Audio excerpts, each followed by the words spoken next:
အားလုံးပဲမင်္ဂလာပါဗျာမောင်တွေကနေပြီးတော့နည်းနည်းပြောပိုင်းရမယ်ထင်လို့အေးဒီလိုရှိတယ်ဒီလိုရှိတယ်အခြေအနေတွေကဒီလိုရှိပါဗျာ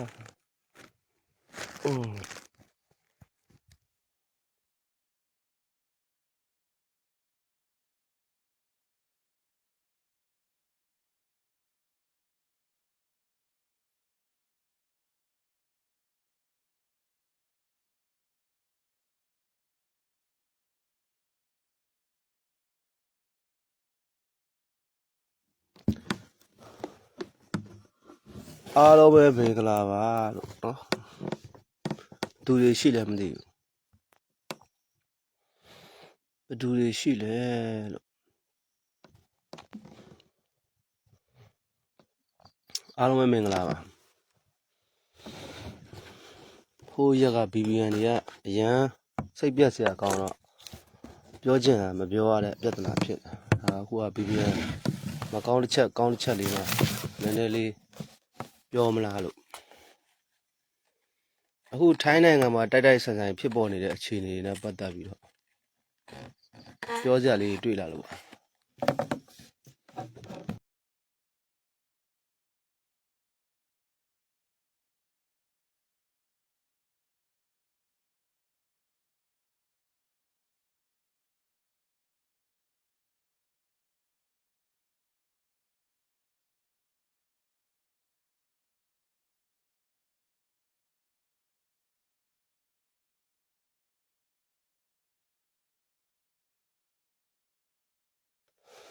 အားလုံးပဲမင်္ဂလာပါနော်ပြောစရာလေးတွေတွေ့လာတော့ပြောမရမယ်ဆိုတဲ့အခြေအနေမျိုးတချို့ကတော့ကျွန်တော်တို့အမျိုးမျိုးထင်ကောင်းထင်နေလိမ့်မယ်နော်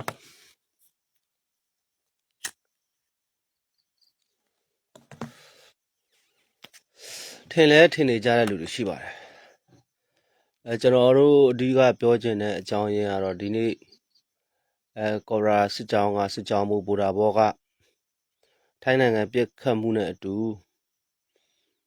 အဲ့ဒီလူငယ်လေးကိုတတ်အပ်ပေးတယ်ဗောနော်မအပ်ပေးလို့ကလည်းမရဘူးဗျဒီပေါ်မှာအမျိုးမျိုးပုံပေါ်ဝေဖန်တိုက်ခိုက်တာတွေလည်းတွေ့ရပါတယ်ဆိုလိုချင်တာသူ့ရဲ့မိန်းမနဲ့ကလေးကိုဖမ်းသွားပြီသူ့ကိုလိုက်ပို့တဲ့သူ့ရဲ့တငယ်ချင်းရခင် PDF ဖြစ်ခဲ့ဘူးတဲ့ဆိုတဲ့လူငယ်လည်းဖမ်းခံရပြီအဲ့တော့သူကလည်းဒီဘက်ကော်ဘရာစစ်ကြောင်းဘက်ကိုဥတီပြီးတော့အာကိုရှိလို့ပြေးတာလားအာကိုရမလားဆိုပြီးပြေးတာလားတော့မသိဘူးဆက်ဆိုင်မြမြတက်မှာ6ရခင်သွားလာနေကြလမ်းကြောင်းအတိုင်းကိုကြံတော့ဖြတ်ပြီးတော့သူကလာတယ်ပေါ့အဲ့မှာ time plate ကလည်းစစ်ခွေးတွေဘာတွေညာတွေနဲ့လိုက်ရှာတော့လမ်းကြောင်းကိုရှာတွေ့သွားတယ်ဘူရာဘောတို့ဘက်ကလည်းစစ်ချက်တွေယူပြီးသွားပြီတချို့ဟာတွေကကျွန်တော်တို့ပြောချင်တာတခုတော့ရှိတယ်ဗျအောက်ခြေမှာရှိနေတဲ့တပ်ဖွဲ့ဝင်ချင်းချင်းကတော့ဘာမှမဖြစ်ဘူးဖြစ်နေတာကဘေးကနေလောင်တဲ့အဖွဲ့တွေကျွန်တော်ပြောချင်တယ်အရင်ဆင့်အမြင့်ပေါ်တယ်ဒီတော်လန်ရေးမှာလူငယ်တွေတော်တော်များများပေးဆက်ထားရပြီလူငယ်တွေတော်တော်များများပေးဆက်နေတယ်ပေးလဲပေးဆက်နေကြတယ်အခုကျွန်တော်တို့ဒီဘက်တက်ရင်မှာဆိုရှင်အခုလူငယ်3ယောက်ထိုင်းဘက်ကိုအလုပ်တက်လို့ဖို့အတွက်ကိုမှတ်ပုံနေမရှိကြဘူး PDF PDF တွေထွက်ပြီးတော့သွားဖို့လုပ်နေကြတယ်ဒီဘက်ကလူကြီးတွေကလည်းပို့ပေးဖို့အစီအစဉ်သွားခြင်းတယ်လို့ခွင့်ပြုတယ်ပေါ့တချို့လူငယ်တွေကလမ်းပြောင်းနေကြပြီအိမ်နဲ့ဝေးလာခဲ့တာ9နှစ်လောက်ပြည့်နေပြီဗျာ9နှစ်ပြည့်တော့မယ်တချို့ဆို4နှစ်ပေါ့တချို့ဆို9နှစ်ပေါ့တချို့မှာအမေတစ်ခုသားတစ်ခုသားလေးတွေရှိတယ်မခံကျင်စိတ်နဲ့ငါသားလက်နဲ့တက်ကင်တော်လန်ကြဒီဆရာနာရှင်ကိုဖြုတ်ထုတ်ကြဆိုပြီးတော့အာသက်တရောနဲ့ပူပေါင်းပါဝင်လာကြတယ်ပေါ့တချို့ကြတော့လဲလင်မယား2ယောက်တည်းကယောက်ျားဖြစ်သူကဆန္ဒပြပွဲမှာပါလို့တချို့ကြလဲဟိုကိုသားသမီးကဆန္ဒပြပွဲမှာပါလို့ဆိုပြီးတော့ဆန္ဒပြပွဲတွေဖြစ်ရင်လည်းတော်လဲရောက်လာကြတယ်လက်နဲ့ကင်တယ်ပေါ့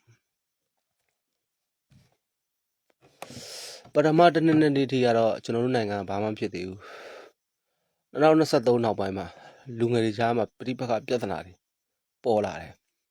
အဲ့ဒါဘာလဲဆိုတော့မိသားစုစာဝတ်နေရေးဆိုတဲ့ပြဿနာတချို့ဆိုရှင်အမေတစ်ခုသားတစ်ခုဘဝနဲ့တနေ့လုံးမှတနေ့စားရတဲ့လူတွေလည်းအများကြီးရှိခဲ့ပူတယ်အဲ့တော့ကျွန်တော်တို့ပြောချင်တာကယနေ့ဖြစ်နေတဲ့အဖြစ်အပျက်တွေရဲ့ပုံမှန်သဏ္ဍာန်အခြေအနေတွေကိုပြန်ကြည့်ရင်ဘယ်သူမှတာဝန်ရှိတယ်ဆိုတဲ့ဟာကိုဆောတော့ကျွန်တော်ပို့တင်ထားပေးတယ်တောထဲကိုရောက်လာတယ်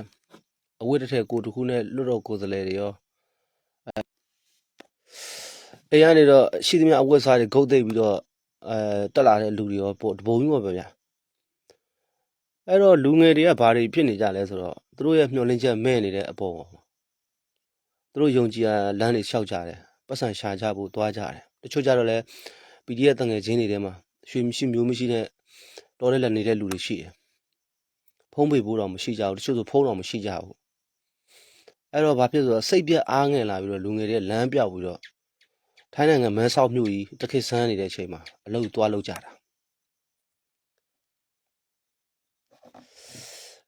ခင်ဗျားတို့ကျွန်တော်တခုပြောပြမယ် UNG ကဘလောက်ကြက်တီတုံးပြီးအောက်တန်းသားဆန်လဲဆိုရင်မဲဆောက်ကဆေးုံမှာခြေပြက်လက်ပြက်ရဲဘော်တွေအများကြီးပဲအတိတ်မိနေတဲ့ရဲဘော်တွေအများကြီးပဲခေါင်းထိထားတဲ့လူတွေလက်ထိထားတဲ့လူတွေနံရိုးထိထားတဲ့လူတွေအဲ့ဒီလူတွေတောင်မှထောင်ကနမပြည့်တဲ့လူတွေတောင်မှမပန့်ပိုးနိုင်ဘူးဗျာမပန့်ပိုးနိုင်ဘူးအဲ့တော့လူငယ်တွေကလည်းသူတို့တငယ်ချင်းတွေကိုမကြည့်ရလို့ဆိုပြီးတော့ထွက်သွားကြတယ်ငါဟိုမှာအဆင်ပြေရင်မင်းတို့ပြန်ပြီးတော့ထောက်ဖို့ပြန်လုပ်ပေးမယ်ဆိုပြီးသွားတဲ့လူတွေတော်တော်များတယ်အခုဗိုလ်တာဘောတို့မြေပြင်မှာဘာတွေလုပ်နေလဲဆိုတာကျွန်တော်တို့သိတယ်ခန်းစစ်အသေးနဲ့ရန်သူတွေတိုးလို့မရအောင်ကာလာတာနော်တချို့ဘန်ကာကြီးတွေဆို300 200လောက်ကြာစောက်ထားတာအဲ့တော့ကျွန်တော်တို့ကဒီထောက်ဖို့တွေကိုပေးမဝင်တော့ဘူးပေါ့ထောက်ဖို့တော်တော်များများကိုပေးမဝင်တော့ပေးမဝင်တော့တဲ့အခါကျတော့ကျွန်တော်တို့ရဲ့4Kကော့ဂရိတ်ဆောနာပြောရေတကွန်တောင်တို့ဘာတို့ပေါ့ဗျာလက်ခတ်တောင်တို့ဝေါ်လီတို့အစရှိတဲ့နေရာတွေကိုတက်မှ6တဲကိုတုံကလာလို့မရတော့ဘူးလာလို့မရတဲ့ခါကျတော့ဘသူတွေဘာလို့လဲမြေပြင်မှာတိတိကျကျတုံမသိတော့ဘူးအဲ့တော့ကျွန်တော်တို့လက်ရှိဖြစ်နေတဲ့ပြဿနာတွေကတောင်ပိုင်းပေါ်မှာပဲပုံချနေတာခင်ဗျားတို့စဉ်းစားကြည့်ဗျာတိုင်းရင်းသားတွေအားလုံးတိုက်နေတဲ့တဲမှာဆိုရှယ်မီဒီယာပေါ်မှာဓာတ်ရိုက်ရောက်နိုင်တဲ့သတင်းဌာနဆိုလို့ကရင်ပြည်နယ်တစ်ခုကသတင်းတွေပဲရှိတယ်ချင်းပြည်နယ်မှာလည်းဘာသာမှမကြားရဘူးရခိုင်ပြည်နယ်ကနယ်စပ်မှာလည်းဘာသာမှမကြားရဘူးဗမာလူငယ်တွေနဲ့ပတ်သက်ပြီးပြောပြပါတယ်အဲ့တော့ကချင်ပြည်နယ်ဘက်မှာလည်းဘာမှမကြားဘူးရှမ်းပြည်ဘက်မှာလည်းဘာမှမကြားဘူးအနည်းဆုံးဖြစ်တဲ့ရှူလေရှိုက်လေ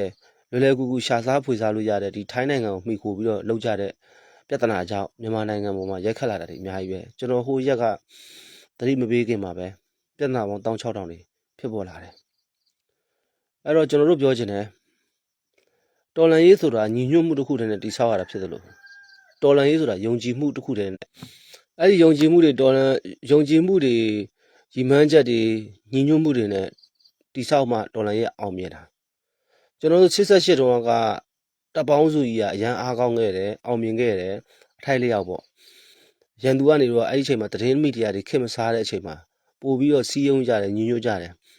ပြည်သူလူထုကလည်းဝေဖန်လို့မရဘူးလေယူတော့ခိုးနားထောင်တဲ့ခင်မှာစီစီယုံရှိခဲ့ကြတယ်ယနေ့ခေတ်မီဒီယာခေတ်မှာတောင်ပိုင်းကသတင်းတော်တော်များများကိုတက်တယ်အခု BGF ကိုတက်လိုက်ဟိုတက်လိုက်ဒီကိုတက်လိုက်ပေါ့သတင်းဌာနမျိုးစုံကကျွန်တော်တို့ဒီ BGF ကဘာဖြစ်တယ်လို့ဟိုဟာတို့ကဘာဖြစ်ကျွန်တော်တို့ကနေရာတကာအကုန်လိုက်ပြောလို့ရှိရင်လေပြဿနာတွေရှုပ်ထွေးကုန်မှကြောက်လို့ကျွန်တော်တို့ယုံကြည်ရတဲ့လူလောက်ပဲကျွန်တော်တို့ကပြောတာတချို့ရတယ်ကျွန်တော်တို့ဒီမှာဖြစ်နေတဲ့အခြေအနေတွေကိုပြန်ကြည့်ကြည့်ဗျဘယ်သူမှတာဝန်ရှိလဲဆိုတာအရင်အရေးကြီးတယ်အညာမှာဖြစ်နေတဲ့ပြဿနာတွေဘုံနဂါးနဲ့ဒီ BNI တပ်ဖွဲ့တဲ့ဆောင်းတော့ပြောတဲ့ UNG လက်အောက်ခံ MOD လက်အောက်ခံပကပလာပ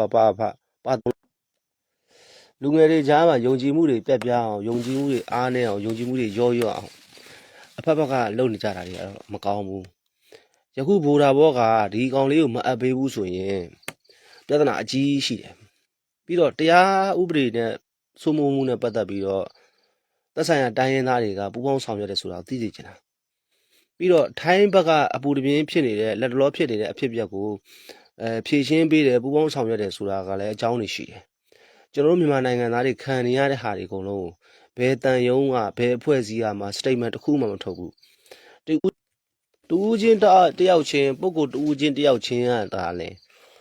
းပြောဆိုနေတာတွေတွေ့ရတာတကယ်တမ်းကျတော့ထိထိရောက်ဥပဒေနဲ့အညီဆောင်ရွက်ပေးတဲ့အလုပ်သမားအသမဂအဖွဲ့အစည်းတွေလည်းမတွေ့ဘူးပြီးတော့တန်ယုံတွေကလည်းမတွေ့ဘူးအဲ့တော့ကျွန်တော်တို့နိုင်ငံမှာစစ်ဖြစ်နေတာအဲ့တော့စစ်ဖြစ်နေတဲ့အားလျော်ဆိုတာကျွန်တော်တို့နိုင်ငံရဲ့တရားဥပဒေစိုးမိုးမှုတွေကလည်းအားနည်းနေတဲ့အချိန်မှာဒီထိုင်းဘက်ကနေပြီးတော့ဒီလိုပြဿနာတွေမျိုးစုံရှာပြီးတော့ဥပဒေမဲ့တွေလုပ်နေတဲ့ဟာတွေကြတော့ဘယ်သူမှမမြင်ကြဘူးဒါကိုကရင်တွေကလက်ညှိုးထိုးပြီးပြောချင်လို့သူတို့တကယ်အခက်ခဲအကျက်တဲတဲ့နိုင်ငံရဲ့ issue ဖြစ်တဲ့သူတို့ရဲ့ဒီလုံခြုံရေးဝန်ထမ်းကိုပြစ်ခတ်တယ်ဆိုတဲ့ဥစ္စာကြီးအကြီးမားဆုံးဖြစ်တဲ့အတွက်မဖြစ်မနေပူးပေါင်းဆောင်ရွက်ပေးရတာဘယ်ရဲဘော်ကိုမှရန်သူလက်ထဲကိုမအပ်ချင်ဘူးကျွန်တော်တို့ထိုင်းနေလို့ဆိုတာကရန်သူတွေလိုဆက်ဆံနေရတာထိုင်းဟာမြန်မာနိုင်ငံအလုပ်သမားတွေကိုဒုက္ခပေးဖို့အတွက်သူတို့မှဒီ26ရက်နေ့ထိကိုသူတို့ပတ်စစ်တဲ့ရှာဖွေဖမ်းဆီးလုပ်မဲ့ဟာတွေရှိတယ်ကျွန်တော်ပြောခဲ့ပြီးပြီ2ရက်နေ့ကနေစပြီးတော့ BGF နော်ပူပေါင်းဆောင်ရွက်ဖို့အတွက်ကိုသူတို့စာထုတ်ထားပြီးဆွမ်းတော့လည်းကျွန်တော်တင်ထားပြီးပါတယ်အဲ့ဒါကပုတ်တိုင်မှုအကြီးဖြစ်လာနိုင်တယ်နိုင်ငံရေးမှာတိုက်ဆိုင်တယ်ဆိုတာမရှိဘူးထိုင်းအာဏာပိုင်တွေကဖိပြီးမြန်မာနိုင်ငံမှာကစစ်သားလိုအပ်ချက်ရှိပြီးသူတို့ရဲ့အစိုးရဖွဲ့ပြီးွားရင်ကရင်ပြည်နယ်ကိုအနီးကပ်ဆုံးဒုက္ခပေးမှာဖြစ်တဲ့အတွက်ကရင်ပြည်နယ်နယ်စပ်မှာတမ2နှစ်ကလာထိုင်ပြီးတော့မှနော်ဖန်အန်ကတမကြီးကမြဝတီမှာအခြေစိုက်ပြီးတော့မှထိုင်းကနေတော့ဖမ်းလို့ရတဲ့လူတွေအကုန်လုံးကိုစစ်မှုမထမ်းမနေရလှုပ်ပြီးတော့အဲ့ဒီနာနေကက်ရိုက်ကက်ခွေနဲ့တင်တန်းပေးပြီးတော့ဆောင်းတော့ပြောတဲ့လေးကေကော်တို့ကော့ကရိတ်တို့နော်ဆောင်းတော့ပြောတဲ့ဒီတက်မခွန်တို့တက်မ6တို့ကိုထိုးစစ်ဆင်ဖို့အတွက်ကိုတို့ကရရနီးလန်းနဲ့စူးစမ်းမှာဒီကောင်တွေမှာနှလုံးသားရှိတာမဟုတ်ဘူးဒါကိုလည်းပြည်သူလူထုကလည်းနိုင်ငံရေးအတွေးခေါ်တွေရင်းချက်ဖို့လိုတယ်နိုင်ငံရေးအတွေးခေါ်တွေနော်နားလည်ဖို့လိုတယ်ကျွန်တော်တို့ပြည်သူတွေကပြဿနာပေါင်း16000တွေတန်းစီနေတဲ့အချိန်မှာအဓိကအရင်အမြစ်ကိုမချပွေကြဘူးအဲ့တော့ရန်သူကတောင်ပိုင်းကိုအောင်စရာစစ်စင်ပြီးွားပြီးတဲ့အပြင်ကိုပြိုကွဲပြီးတော့အောင်စရာစစ်စင်ဆုတ်ပြတ်တက်သွားပြီးတဲ့အားမရသေးလို့အခုဆက်ပြီးသူတို့အစိုးရတည်မြဲဖို့အတွက်နော်ဒီတောင်ပိုင်းကကရင်တွေကိုဖိအားပေးဖို့အတွက်ကိုထိုင်းနဲ့ပေါင်းပြီးတော့စ조사နေတာဆိုတာကိုကျွန်တော်တို့လူတွေမြင်ဖို့လိုတယ်နော်မြန်မာ9သန်းလောက်ရှိနေတဲ့ဒီထိုင်းနိုင်ငံမှာအလုပ်သမားဥယျာဉ်တန်းတဲ့ချီရှိတဲ့ထိုင်းနိုင်ငံမှာမဲလေး18မဲ80မဲ80 18မဲလောက်ပဲရပြီးဆောက်ရက်ကွဲသွားပြီးပြီအဲ့တော့စကားဆရဲ့ရွေးကောက်ပွဲကလည်းထိုင်းနိုင်ငံမှာရှိနေတဲ့မြန်မာနိုင်ငံသားတွေအားလုံးကတပိတ်မောက်တယ်နော်ထိုင်းနိုင်ငံအစိုးရနဲ့မြန်မာအစိုးရနဲ့ပေါင်းပြီးတော့ဒါတသက်မှတ်ကိုလူပါဝါကြတာထိုင်းနိုင်ငံဆိုတာ88နောက်ပိုင်းတော့မှထိုင်းရဲ့လို့ဒူသိများပြီးတော့ဖွံ့ဖြိုးတိုးတက်မှုတွေများလာတာ1982လောက်ကနေစပြီးတော့88 88လောက်ထိကိုအခုထိုင်းနိုင်ငံဒုံမောင်းလေစိတ်ဆိုတာကျွဲနွားတွေဝင်ပြီးတော့ခြံစည်းရိုးမရှိတဲ့လေရင်ကွင်းကြီးလေစိတ်ကြီးအခုလိုမဲဆောက်မြို့ဆိုတာအိမ်လေး4 5 6လုံးနဲ့6တိ6ကနဲ့မီးကွက်ထုံးပြီးနေရတဲ့နေရာအဲ့လိုနေရာမျိုးမှာ88အရေးကင်းဖြစ်လာတဲ့ခါကျတော့နိုင်ငံတကာကနေပြီးတော့ထိုင်းအစိုးရနဲ့ပူးပေါင်းပြီးတော့ဒုက္ခသည်စခန်းဆိုပြီးတော့ဖွင့်ပြီးတော့နေတဲ့နေရာအဲ့ဒီဒုက္ခသည်စခန်းတွေကိုဖွင့်ပြီးတော့ဗျမ်းပြပြီးတော့ CSO နော် NGO CSO တွေ ILO တွေနဲ့ပူးပေါင်းပြီးတော့မှသူတို့နိုင်ငံကအထောက်ပံ့ကြေးတွေနဲ့ဖွံ့ဖြိုးတိုးတက်လာတဲ့နိုင်ငံဗျ88ရဲ့ကျေးဇူးတွေကထိုင်းမှာအများကြီးပဲဒါကိုထိုင်းတွေကနားမလည်ဘူးထိုင်းဆိုတာကကျွန်တော်တို့1999ပြီးတော့2000နောက်ပိုင်းမှာပေါ့တရုတ်နဲ့ပိုရင်းနှီးလာပြီးတော့ရင်းနှီးမြှုပ်နှံမှုတွေကအများကြီးကတရုတ်နဲ့လည်းဆက်ဆက်နေတယ်ဒါကိုလည်းကျွန်တော်တို့ကနားလည်ဖို့လိုတယ်အဲ့တော့မြန်မာနိုင်ငံကိုတောင်ပိုင်းကြားဖြန့်နေဖြစ်ဖို့အတွက်ကိုထိုင်းကကူညီပေးခဲ့တာအဲ့ဒီကြားဖြန့်လုပ်ငန်းဆိုတာနိုင်ငံရေးအမြတ်ထုတ်ဖို့နိုင်ငံရေးလက်ဦးမှုယူဖို့နိုင်ငံရေးလက်ဝကြီးအုပ်ဖို့အတွက်ကိုတရုတ်ကနေပြီးတော့တစ်ဖက်လက်နဲ့မွေးထားတဲ့ဟာတွေဒါတွေကိုကျွန်တော်တို့ကနားလည်ဖို့လိုတယ်ဒါတွေကိုကျွန်တော်တို့ကသိဖို့လိုတယ်အဲ့တော့ထိုင်းကဒုက္ခပြီးရင်ကျွန်တော်တို့ကဒီတောင်ပိုင်းကကရင်တွေကနေရထိုင်ရခတ်ပြီးဒုက္ခရောက်မှာဒါပေမဲ့ကရင်လူမျိုးသီးသန့်ကိုပဲထိုင်းပြည်ရင်ကအခွင့်အရေးပေးတာရှိတယ်နော်ဒါ2002ခုနှစ်နဲ့2004ခုနှစ်မှာထိုင်းမြန်မာနယ်စပ်ပြဿနာတက်တော့ကရင်တွေကထိုင်းဝတ်စုံဝတ်ပြီးတော့မှထိုင်းစစ်သားယူနီဖောင်းဝတ်ပြီးတော့ထိုင်းဘက်ကနေကာကွယ်ခဲ့တာဒါကိုလည်းဘရင်တွေကအတိမတ်ပြုတ်ခဲ့သလို1900 နော်အဲ့တော့ကျွန်တော်တို့ကလည်းဆွမ်းနာပြောသလိုပေါ့မွန်နဲ့ကရင်ကတော့ထိုင်းပေါ်မှာခွင့်ရရှိပြီဗမာတွေအတွက်မရှိဘူးကျွန်တော်တို့ကဗမာတွေအတွက်ကိုစဉ်းစားနေတာမဟုတ်ဘူးကျွန်တော်တို့မြန်မာနိုင်ငံသားတွေအတွက်စဉ်းစားနေတာအဲ့တော့ထိုင်းနိုင်ငံမှာတပိတ်မှောက်လိုက်မယ်ဆန္ဒပြလိုက်မယ်အင်အားအလုံးရင်းနဲ့ထကြွလိုက်မယ်ဆိုထိုင်းကောင်တွေခံနိုင်မှာမဟုတ်ဘူးထိုင်းမှာမြန်မာလူကဘာမှာမြန်မာလူသားအများဆုံးကထိုင်းပဲနော်ကဘာမှာမြန်မာလူသားအများဆုံးကထိုင်းပဲထိုင်းပြီးလို့ရှို့ချင်းအခုကိုရီးယားပြီးမလေးရှားပြီးစင်ကာပူပြီးလို့ရှို့ချင်းကျွန်တော်တို့ဆွမ်းနာပြောတဲ့ဂျပန်ပြီးမှဒူဘိုင်းအခုမြန်မာနိုင်ငံသားဟိုရွှေ့ပြောင်းလုပ်သမားအများဆုံးကထိုင်းထဲမှာ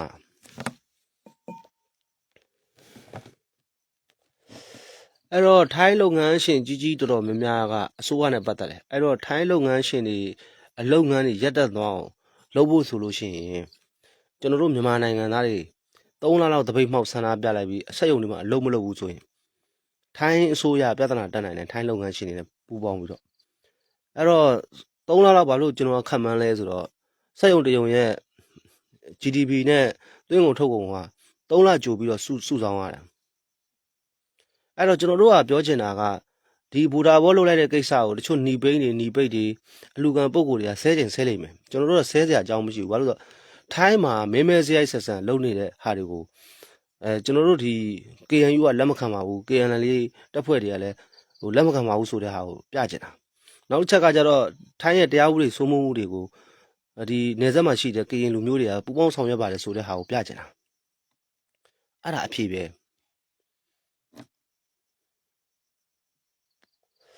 ထိုင်းကဒီလ2လပိုင်း26ရက်နေ့ထိကိုကျန်းအောင်ပါနော်ဒီ26ရက်နေ့ထိမှလည်းအဖမ်းဆီးစစ်ဆေးတွေကကျန်းအောင်ပါဒီ2လပိုင်းလောက်ထိကိုကျွန်တော်တို့မြန်မာလူမျိုးတွေတော်ဒုက္ခရောက်အောင်ပါမြန်မာနိုင်ငံသားတွေပေါ့ဘာမှမရှိတဲ့နိုင်ငံသားတွေဆိုတော့အထောက်ထားမဲ့တဲ့မြန်မာနိုင်ငံသားတွေအတွက်တော်ဒုက္ခရောက်မှာအဲ့တော့အထောက်ထားရှိတဲ့လူတွေရောအထောက်ထားမရှိတဲ့လူတွေရောတယောက်ကိုတယောက်ပူးပေါင်းဆောင်ရွက်ပြီးတော့ငါတို့ဘယ်လိုလုပ်ကြရင်ကောင်းမလဲဆိုတဲ့ဟာကိုတိုင်ပင်ဖို့တော့လိုတယ်ကျွန်တော်တို့မြန်မာနိုင်ငံလူညီလို့ရှိရင်ထိုင်းတော်ခံနိုင်မှာမဟုတ်ပါဘူးထိုင်းဆိုတာကျွန်တော်ဆွမ်းတော်ပြောသလိုပေါ့88နောက်ပိုင်းမှာနိုင်ငံတကာအသိလာပြီးတော့နိုင်ငံတကာအဝင်အထွက်တွေများလာပြီးတော့မှထိုင်းနိုင်ငံရဲ့ဖွံ့ဖြိုးတိုးတက်မှုကပိုပြီးတော့မှပေါ်ရောက်သွားတာ1982လောက်ကနေစပြီး88ထိကိုထိုင်းဒုံမောင်းလေးစိတ်ဆိုတာဆွမ်းတော်ကျွန်တော်ပြောသလိုကျွဲနွားတွေဝင်ပြီးတော့သုံးစားလို့မရတဲ့နေဟာဗျဒါထိုင်းမှာနေခဲ့မှုတဲ့လူတွေသိတယ်ထိုင်းမှာဒုက္ခသည်စခန်းပေါင်း73ခုဖွင့်တယ်နေသက်ဒေသတစ်လျှောက်အခုအားလုံးပေါင်း20အကျော်ပေါ့ဟိုကိုရီးယားကနေစပြီးတော့ကျွန်တော်တို့ရဲ့ယဉ်ကျေးမှုအမွေနှစ်တွေကိုလည်းထိုင်းကပြစားပြီးတော့လူတွင်ကျဲလောက်ထားတာတွေရှိတယ်အဲ့ဒါကရင်နီကရှိတော့ဒေသစခန်းတိုင်းရင်းသားပုံစံမျိုးထားပြီးတော့ကရင်နီရဲ့ယဉ်ကျေးမှုအမွေနှစ်တွေကိုပြပြီးတော့တယောက်ကိုဝင်ရင်ဘတ်900ဘတ်100ဘတ်200ဘတ်300ဆိုအစားအစာသတ်မှတ်ထားတဲ့ယဉ်ကျေးမှုနေရာတွေရှိတယ်ရောက်ဘူးသူတိုင်းတော့သိလိမ့်မယ်ကျွန်တော်တို့တိုင်းပြည်မှာအုပ်ချုပ်ခံလူဒန်းစားနဲ့အုပ်ချုပ်သူလူဒန်းစားရဲ့အဆင့်ကိုပြန်ကြည့်အကုန်လုံးကဒီတော်လန်ရေးတွေမှာပါဝင်ပြီးတော့နှောက်ယှက်နေတဲ့အုပ်စုတွေအများကြီးပဲကျွန်တော်ပြောပြမယ်ဗျကျွန်တော်တို့က UNG ကိုဘာလို့ပြောလဲဆိုရင်အစိုးရမပြီးသားတဲ့အတွက်မလို့ကျွန်တော်တို့ပြောရတာအစိုးရဆိုတာပြက်သားသားရှိရတယ်သူတို့ဆွမ်းနာပြောတဲ့ UNCC လုပ်နေတဲ့ကိစ္စတွေမှာ CRPH ပူးပေါင်းတယ်လို့ဘာလို့လဲပူးတက်သွားတယ် CRPH ထွက်သွားတယ် CRPH ကသူ့မှုသူဆွဲတယ်ဥပဒေအဲ့တော့ UNCC ကလည်းသူ့မှုသူဆွဲတယ်ပြီးတော့ UNG ရဲ့ဂျားကာလာအုပ်ချုပ်ရေးဆိုတာလည်းနေရာတိုင်းမှာတိဆောက်ဖို့အတွက်သူစ조사နေတယ်နော်သူတို့ထိန်းထားတဲ့နေရာဒေသတွေမှာပကပလာပဆိုဒီပ3လုံးတွေနဲ့စောက်လို့ရှုပ်ထားတယ်အဲ့တော့နောက်တစ်ခုကကြတော့ NLD လို့ခေါ်တဲ့ခုံဖက်အုပ်စုရှိတယ်ဒေါက်တာမေဝင်းမြင့် NLD ကပြည်ပေးမကြီးပေါ့ငကိုတွေက NLD မှာလဲဆွာနဲ့အမျိုးသမီးအုပ်စုကိုအုပ်ဆိုးပြီးတော့လူဟောင်းဝနေတာဖိတ်ခေါင်းကျင်နေတဲ့ဖွာကြီးအဲ့ဒီ NLD တွေနဲ့ပြည်တွင်းမှာရှိတဲ့ဖက်ခွက်စား NLD တွေနဲ့ပေါင်းပြီးတော့သူတို့ကလည်းမူဝါဒတစ်ခုရေးဆွဲနေတယ်အဲ့တော့မူဝါဒတွေကဘယ်သူမူဝါဒကအမှန်ဖြစ်ပြီးတော့ဘယ်သူမူဝါဒကအမှားဖြစ်တယ်ဆိုတာလဲကျွန်တော်တို့ကနော်ဆောင်းတော့ကျွန်တော်တို့ပြောသလိုကျွန်တော်တို့မှာပြောစရာစကားတွေအများကြီးပါကျွန်တော်တို့ဒီမှာတွေ့တိုင်းဆုံတိုင်းလဲဆွေးနွေးပြတာတွေရှိပါတယ်ဒီ PDF လူငယ်တွေအကုန်လုံးကထိုင်းနိုင်ငံမှာမှီခိုပြီးတော့ဆောင်းတော့ပြော CDN တွေဆိုလို့ရှိရင်ကျွန်းတာအဆင့်နဲ့အိမ်နာဆေးပကံဆေးအမိုက်လဲတဲ့တန့်ရှင်းလုပ်ငန်းလုပ်တဲ့လူတွေသူများအိမ်ပေါ်ဝင်လုပ်တဲ့လူတွေဒီမှာပညာဘလောက်တက်ဟိုဘက်ရောက်တော့သုံးစားလို့မရတော့ကြုံကြမ်းလှုပ်ရှားနေရတဲ့လူတွေအများကြီးပဲနော်ကျွန်တော်တို့ကတိတ် စကားတွေအများကြီးကြာပြောလာတဲ့ခါကျတော့လေရန်သူအားရတယ်ကျွန်တော်တို့ကရန်သူအားရဖို့အတွက်ပြောနေတာမဟုတ်ဘူးအစိုးရရဲ့ပြုပြင်ပြောင်းလဲရေးတွေနဲ့ညီညွတ်ရေးတည်ဆောက်တဲ့နေရာမှာဖြုတ်တဲ့လူကိုဖြုတ်ပြီးတော့လှုပ်တဲ့လူကိုလှုပ်ရတော့မှာဒါကိုသူတို့မလှုပ်ဘဲနဲ့ဘာကြောင့်ဒီလောက်ထိတော်လှန်ရေးကြာရှည်ပြီးတော့ရန်သူအားရအောင်လုပ်နေကြတာလဲဆိုတာကျွန်တော်တို့စဉ်းစားဖို့လိုတယ်အခုပလဲမြို့နယ်မှာစဉ်းစားကြည့် BNI နေလို့မရအောင်ဆိုပြီးတော့ဇော်ထက်တို့အုပ်စုကနေပြီးတော့မဲဆွဲသလိုနဲ့ရှောက်ပြီးတအိမ်တက်ဆင်းနဲ့မသွားမနေရမပြုတ်မနေရနဲ့ဟာလားဒါကိုဘယ်မီဒီယာတွေကဖော်ထုတ်လဲစောနပြောသလိုကလေးတို့ပင်လယ်ဘူးတို့ကောလင်းတို့ဝင်းသိုးတို့နော်အစားရှိတဲ့ဖောင်းမြင်တို့မှာပေါ်တာဆွဲနေတယ်ပေါ်တာဆွဲတာစကားစားဆွဲတာမဟုတ်တော်လိုင်းအင်အားစုလို့ကိုခေါင်းစဉ်တက်ထားတဲ့လူတွေတော်လိုင်းမှာစိတ်ပါစစ်ခွေးနဲ့အတူတူပဲဒီကောင်တွေကအဲ့လိုကြံနေတဲ့ဟာတွေကအစင်ပြူးလေတော်လိုင်းမှမပါဘူးဝေးလေးတော်လိုင်းရေးဆိုတာကစိတ်ပါမှလုပ်လို့ရတာတော်လိုင်းရေးဆိုတာစိတ်ပါမှလုပ်လို့ရတာတော်လိုင်းရေးကစိတ်မပါပဲလုပ်လို့ရှိရင်အဲ့တော်လိုင်းရေးကမအောင်မြင်ဘူးအဲ့တော့စိတ်ပါခြင်းမပါခြင်းအဲ့လူငယ်တွေကိုလိုက်ဖမ်းပေါ်တာဆွဲလောက်အောင်ထီရောခင်ဗျားတို့စစ်ထဲဝင်ရမယ်ပီတဲထဲဝင်ရမယ်မဝင်လို့ရှိရင်တော်လိုင်းရေးထောက်ပံ့ငွေထည့်ရမယ်ဆိုတော့ဓမြလိုတိုက်နေတာတော့အဆင်ပြေဘူးဒါကိုဘယ်မီဒီယာတွေကပေါ်ထုတ်လဲဘယ်မီဒီယာတွေကပြောပေးလဲခင်ဗျားတို့အားနေလို့ရှိရင်ဒီတောင်ပိုင်းမှာဖြစ်တဲ့ပြဿနာကိုပုံကြီးချဲ့ပြီးတော့ကိုရေးခြင်းကရေးကိုပြောခြင်းကပြောတာအဲ့တော့ KNU ဘာကြောင့်ကျွန်တော်ကပြောနေရတာလဲ KNU ဘာကြောင့်ထောက်ခံတာတော့မဟုတ်ဘူးဗျာထောက်ခံတယ်ဆိုတဲ့သဘောလဲတက်ရောက်ရင်ရောက်မှာပေါ့ဘာဖြစ်လို့ KNU ဘက်ကနေပြောရတာလဲဆိုတော့ KNU မှာမူဝါဒရှိတယ်ဘယ်တိုင်းရင်းသားမှမရှိတဲ့မူဝါဒ KNU မှာရှိတယ်နိုင်ငံရေးမူဝါဒအဲ့ဒါဘာလဲဆိုတော့ကရင်တစ်မျိုးသားလုံးလွတ်မြောက်ရေးအဲ့ဒါပြီးရင်ကရင်တိုင်းရင်းသားများနီးတူတခြားသောတိုင်းရင်းသားများအလုံးစုံလွတ်မြောက်ရေးဆိုတဲ့မူဝါဒကြီးကပါနေတာအဲ့အတွက်မလို့ကျွန်တော်တို့က KNU ရဲ့နိုင်ငံရေးလမ်းစဉ်ကိုထောက်ခံတယ်ဒီလိုပဲ KNL ရဲ့မူဝါဒကိုလည်းကျွန်တော်တို့ကဘာလို့လက်ခံတာလဲထောက်ခံတာလဲဆိုတော့ KNU ဘာကြောင့်ထောက်ခံတာလဲဆိုရင်စောဘဝီမူလေးချက်ကိုကန်ပြီးတော့စစ်တိုက်နေတဲ့ခေါင်းဆောင်တွေအများကြီးရှိတယ်အဲ့တော့မို့လို့ကျွန်တော်တို့က KNU ကိုလက်ခံနေရတာ KNL ကိုအားပေးနေရတာ KNL မှာကစောဘဝီမူလေးချက်ရှိတယ်အဲစောဘဝီမူလေးချက်တိုင်းလိုက်နာတဲ့ခေါင်းဆောင်တွေရှိနေလို့ကရင်ပြည်နယ်ကအခုအချိန်ဒီတော်လန်ရေးမှာကြံရှိတွန်းလှန်နေတာပေါ့တကယ်လို့ KNU ကသာမူဝါဒမမှန်ကန်ဘူးသဘောထားမကောင်းဆို SSPP SSA RCSS လို့ဖြစ်သွားမှာပေါ့ရှမ်းပြည်လူမျိုးရေးအဖွဲ့တွေလို့ရှမ်းပြည်ကလို့ဖြစ်သွားမှာပေါ့ရှင်းရှင်းလေးပဲတော်လန်ရေးမှာနာမည်မပြတ်ပဲနဲ့ကရင်တစ်မျိုးသားလုံးမလွတ်မြောက်တဲ့အထီကိုတိုက်ပွဲဝင်နေတာ KNU ဗျနိုင်ငံရေးမူဝါဒတွေခိုင်ခိုင်မာမာရေးဆွဲနေတာ KNU ရန်သူကြောက်တာလဲ KNU ရန်သူကြောက်တာလဲတောင်ပိုင်းဒါကိုကျွန်တော်တို့ကနားလည်ဖို့လိုတယ်အဲ့ဒါအခုနောက်ပိုင်းမှာဗိုလ်ချုပ်ထွန်းမြင့်နိုင်တို့ကစီးနိုင်ငံရေးကိုခွဲပြီးတော့ကစားတာ